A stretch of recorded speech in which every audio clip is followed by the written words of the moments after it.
Vote कर सकते हैं। तो 2 में से एक जो है उपलब्ध हमेशा रहेगा। और अनिवार्य सेवा की श्रेणी में इसेंशियल सर्विसेज के जो हमारे कर्मचारी हैं उनके लिए डाक मतपत्र की सुविधा रहेगी। इसके लिए भी जो विशेष रूप से ज़िला स्तर पर एक पोस्टल वोटिंग सेंटर स्थापित होगा और वहाँ से फिर वो मतदान कर सकेंगे। नाम निर्देशन पत्र के लिए व्यवस्था ये रहेगी कि जो हमारे 11 रिटर्निंग अधिकारी हैं उनके अधिसूचित कार्यालयों में ही जो है ये नाम निर्देशन पत्र दाखिल किए जा सकेंगे। और 2 मुख्य बातें इसमें है। एक तो नाम निर्देशन पत्र जब अभ्यर्थी अपने नामांकन कक्ष में प्रवेश करेंगे जमा करने के लिए तो उनके साथ कुल 5 व्यक्ति ही उपस्थित रह सकते हैं। और नाम निर्देशन केंद्र के 100 मीटर के परिधि में केवल 3 वाहनों को एंट्री की सुविधा रहेगी। और ऑनलाइन भी नाम निर्देशन पत्र दाखिल कर सकते हैं, परंतु शपथ जो है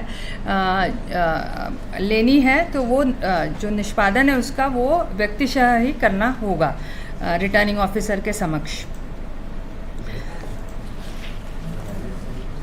इसके अलावा जो हमारे अभ्यर्थी हैं उनको अपने संपत्ति, देनदारियों और आपराधिक पूर्ववृत्ति के संबंध में भी और उनकी जो शैक्षणिक योग्यता है उसके बारे में भी शपथ पत्र संलग्न करना होगा निर्धारित प्रारूप में। जहाँ तक प्रचार प्रसार की बात है, राज्य में बृहद जो है स्वीप अभियान कार्यक्रम संचालित है जन जागरूकता के लिए मतदाताओं के बीच में। और इलेक्ट्रॉनिक और प्रिंट मीडिया के माध्यम से मैं सभी मतदाताओं से अपील करना चाहूँगी कि निर्भीक होकर निष्पक्ष रूप से स्वतंत्र अपना मताधिकार का प्रयोग अवश्य रूप से आप करें। सभी मान्यता प्राप्त राजनीतिक दलों को जो है वो भी मेरी अपील रहेगी कि सभी मतदाताओं के बीच में इस जन जागरण कार्यक्रम को आप संचालित करें, चलाएं और अधिक से अधिक जो है मतदान का प्रतिशत बढ़ाएं। जहाँ तक आदर्श आचार संहिता के प्रभावशील होने का विषय है तो सबसे पहले तो संपत्ति विरूपण के संबंध में जो 24 घंटे में सभी शासकीय भवनों से और 48 घंटों में सार्वजनिक संपत्तियों से और 72 घंटे में निजी संपत्तियों से जो विरूपण हटाने की कार्रवाई है वो प्रारंभ हो गई है। और सभी जगह से जो है वो जो छोटे छोटे उड़न दस्ते बनाए गए हैं इनके माध्यम से जो है ये कार्रवाई की जा रही है। इसके अलावा आधिकारिक रूप से जितने भी शासकीय वाहन हैं उनका उपयोग पूर्णतः प्रतिबंधित रहेगा।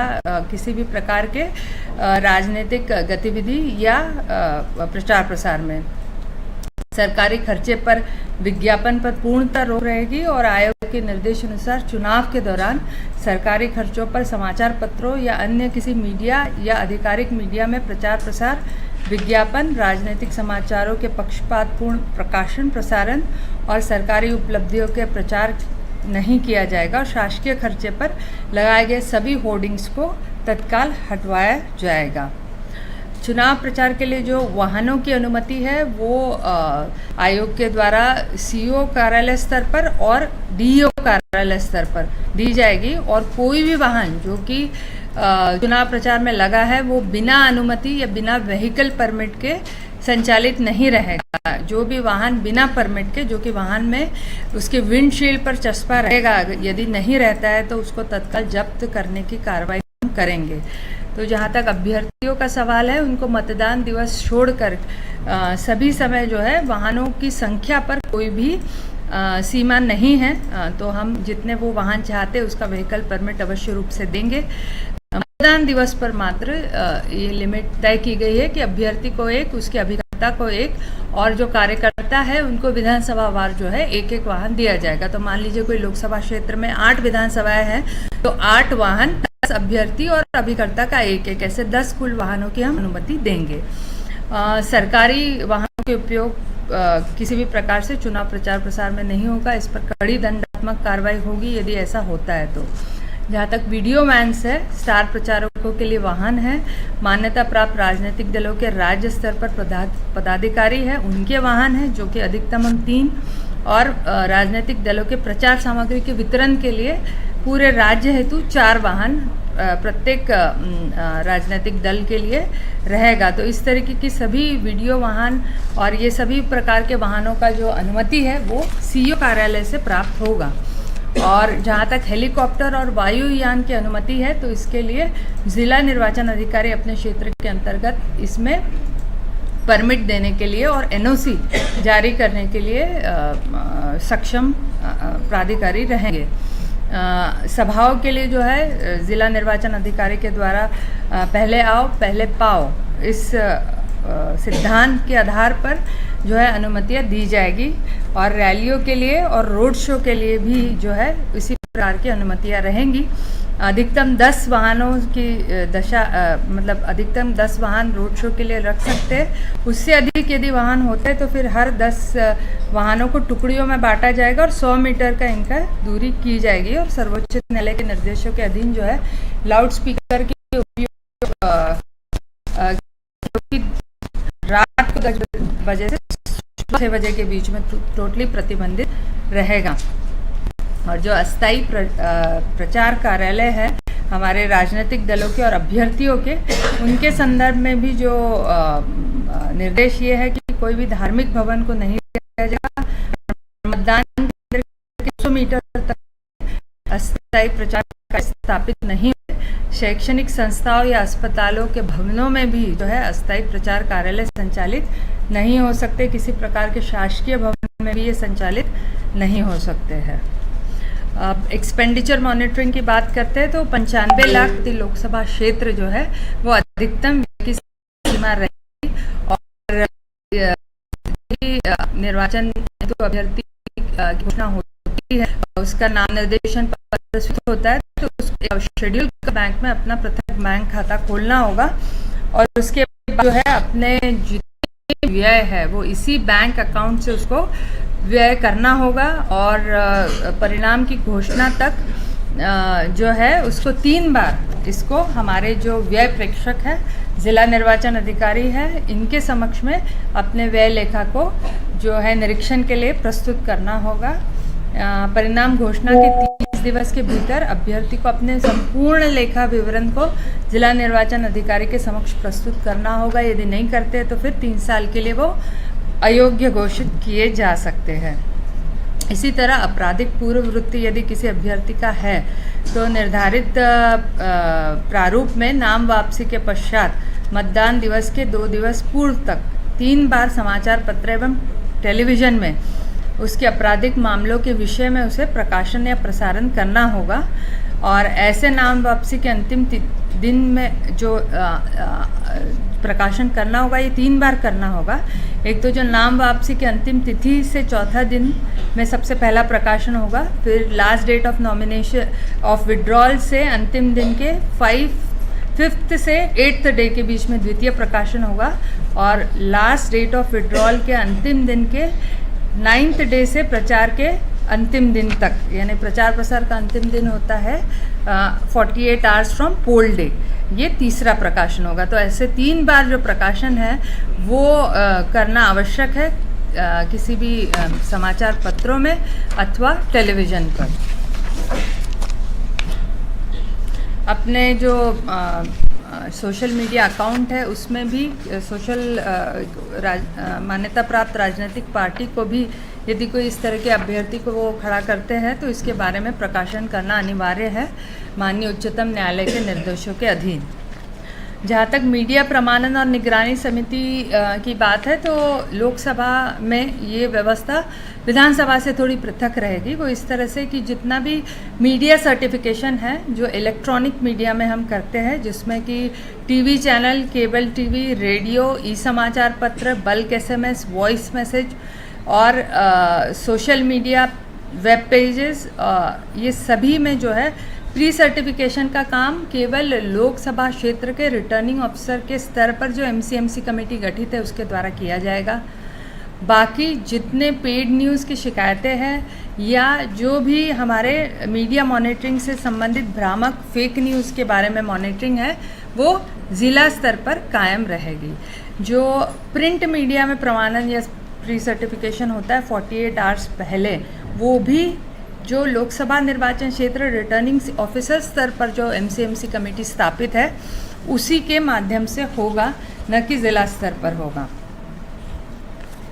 निर्वाचन संबंधी किसी भी विज्ञापन, पोस्टर, पर्चे या किसी अन्य अभिलेख पर उसके प्रकाशक एवं प्रिंटर का नाम, पता एवं मुद्रित संख्या का उल्लेख होना आवश्यक है। राज्य में जो लोकसभा निर्वाचन में वोटिंग होगी वो ईवीएम्स के माध्यम से होगी और राज्य में पर्याप्त संख्या में हमने ईवीएम्स और वीवीपैट जो है वो उनका फर्स्ट लेवल चेकिंग हमने कर लिया है और स्टॉकिंग कर लिया है। इसके बाद जो है वो निर्वाचन लड़ने वाले अभ्यर्थी की घोषणा होने के तत्काल बाद ईवीएम की कमीशनिंग सभी अभ्यर्थियों की उपस्थिति में होगी। और मेरी अपील सभी राजनीतिक दलों से रहेगी कि उनके जो अभ्यर्थी हैं निर्वाचन लड़ने वाले, उनके बीच में ये जो ईवीएम की प्रचलन प्रणाली है उससे वो प्रोत्साहित करे, वो अवगत हो, ताकि ईवीएम की निष्पक्ष कार्य प्रणाली के प्रति वो संतुष्ट हो सके। और मतदान हेतु ईवीएम मशीन तैयार करते समय भी जो रैंडम रूप से चयनित ईवीएम मशीनों पर अभ्यर्थी की उपस्थिति में मॉक पोल अवश्य रूप से कराया जाएगा और जिसमें भी वो मैं अपील करना चाहूँगी कि उनकी उपस्थिति रहेगी तो और आपका जो उस पर कॉन्फिडेंस जो है बेहतर रहेगा। जहाँ तक आईटी एप्लीकेशंस और मतदाताओं के लिए निष्पक्ष चुनाव और चुनाव से संबंधित प्रलोभन अथवा किसी भी प्रकार की शिकायतों की बात है तो आयोग ने सी विजिल नामक ऐप लॉन्च किया है और इसको अब और सुदृढ़ किया गया है। सी विजिल ऐप में जितने भी नागरिक हैं वो आचार संहिता उल्लंघन के मामलों की शिकायत के फोटोग्राफ्स अथवा वीडियो अपलोड कर सकते हैं। ऑडियो भी कोई फाइल है तो उसे अपलोड कर सकते हैं, या यदि गोपनीय रूप से अपलोड करना चाहे तो भी कर सकते हैं। आयोग इन सभी मामलों में प्रतिबद्ध है कि 100 मिनट के अंदर जो है इन मामलों का वो अपने उड़न दस्तों और मजिस्ट्रेट्स के माध्यम से तत्काल निराकरण करे। मैं बताना चाहूँगी विधानसभा में लगभग 5,690 ऐसे सी विजिल एप्लीकेशंस के माध्यम से शिकायतें प्राप्त हुई थी और हमने सभी का संतोषपूर्ण निपटारा या निष्पादन हमने किया है। इसके अलावा सुविधा ऐप है जो सभी कैंडिडेट्स के लिए, जिस व्हीकल परमिशन हो, चाहे रैली और सभा हो, चाहे वो अपना नाम निर्देशन पत्र ऑनलाइन या कोई एफिडेविट अपलोड करना चाहते हैं, एफिडेविट में संशोधन अपलोड करना चाहते हैं तो कर सकते हैं। और वोटर हेल्पलाइन ऐप है, हमारा वोटर सर्विस पोर्टल है। कोई भी मतदाता अपने नाम की जांच करना चाहता है या अपने मतदाता पंजीयन से संबंधित कोई भी सुविधा को अवेल करना चाहता है तो इस्तेमाल कर सकते हैं। नेशनल ग्रीवेंस पोर्टल ऐप है, वोटर टर्नआउट ऐप है, नो योर कैंडिडेट ऐप है, सक्षम ऐप है दिव्यांग मतदाताओं के लिए जो अपनी दिव्यांगता का मार्किंग और जो पोलिंग डे पर दिव्यांग मतदाता व्हीलचेयर यदि अवेल करना चाहते हैं या दिव्यांग रथ बुक करना चाहते हैं तो वो कर सकते हैं। इलेक्शन सीजर मैनेजमेंट ऐप है। राज्य में जितने हमारे 1800 से अधिक स्टैटिक और उड़न दस्ते हैं वो सभी जो है इस ऐप पर अपलोडेड है। तो आयकर विभाग है, पुलिस है, जीएसटी है, सभी एनफोर्समेंट एजेंसीज को इसकी ट्रेनिंग हमने दिलाई है और हमने लगभग 77 करोड़ का सीजर विधानसभा में किया था जो कि 1100% अधिक था पिछले विधानसभा चुनाव से। और इस बार भी जो है कड़ाई से जो है एनफोर्समेंट लागू किया जाएगा। ये सभी हमारे जो आईटी एप्लीकेशंस थे उसके बारे में जानकारी थी। राज्य में जो है आगामी लोकसभा निर्वाचन में अपील सभी मतदाताओं से रहेगी कि आप आए और अपने मताधिकार का प्रयोग अवश्य रूप से करें। मैम, ये नक्सल प्रभावित क्षेत्र में 100% मतदान कराने के लिए आयोग की ओर से किस तरह से व्यवस्थाएं कराई जाएगी, क्योंकि घर से ज़्यादातर मतदाता नक्सल प्रभावित क्षेत्र में नहीं है? तो नक्सल प्रभावित क्षेत्रों के लिए सबसे पहले तो हमारा जो केंद्रीय सुरक्षा बल है उसका अत्यधिक डिप्लॉयमेंट हम करते हैं।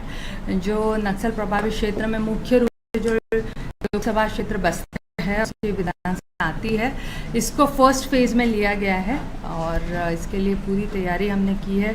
जो डिप्लॉयमेंट प्लान है, सिक्योरिटी डिप्लॉयमेंट प्लान, वो इस तरीके से रखा गया है कि कैंडिडेट्स और अभ्यर्थी की सुरक्षा और मतदाताओं की सुरक्षा पुख्ता और कड़ी रहे।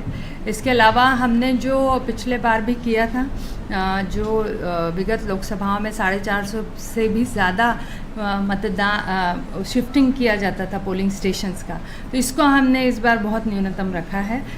इनकी संख्या जो है 150 से भी कम है इस बार।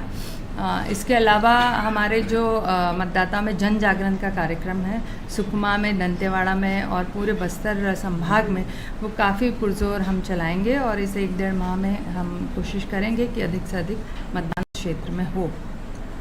ये जो कैंडिडेट्स होंगे सुरक्षा के लिए भी कुछ, हाँ, उसके सुरक्षा के लिए टोटल ब्रीफिंग जो है वो आईजी जो है वहाँ के वो देंगे।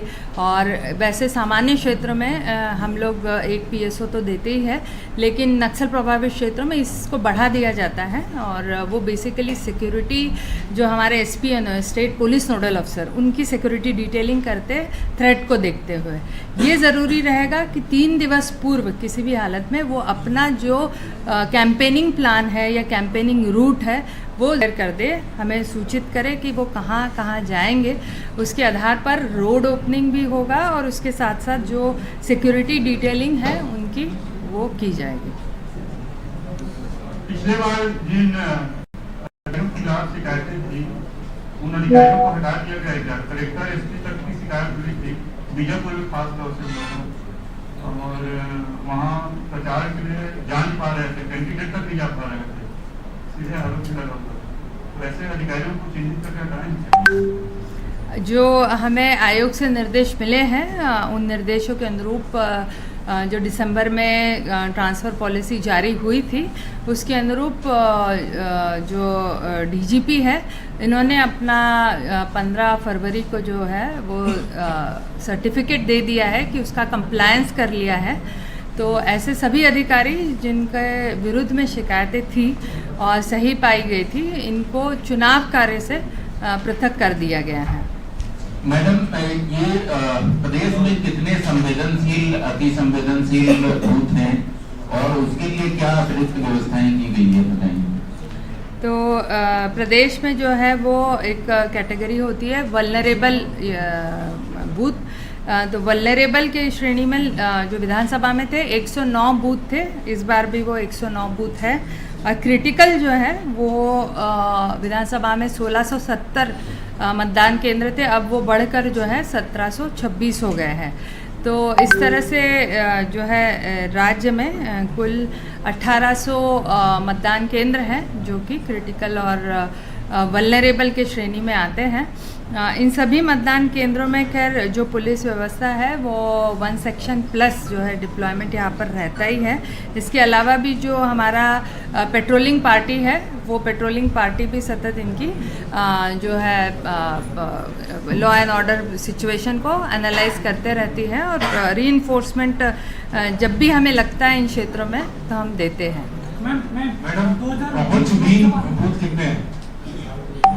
आज शैडो एरिया में लगभग 586 पहुँचबीन से मेरा अंदेशा है कि जो नेटवर्क क्षेत्र से बाहर है ऐसे बूथों को आप बता रहे थे, तो 518 जो है वो 518 ऐसे शैडो एरिया या पहुँचबीन जो है नेटवर्क क्षेत्र से बाहर ऐसे पोलिंग बूथ है।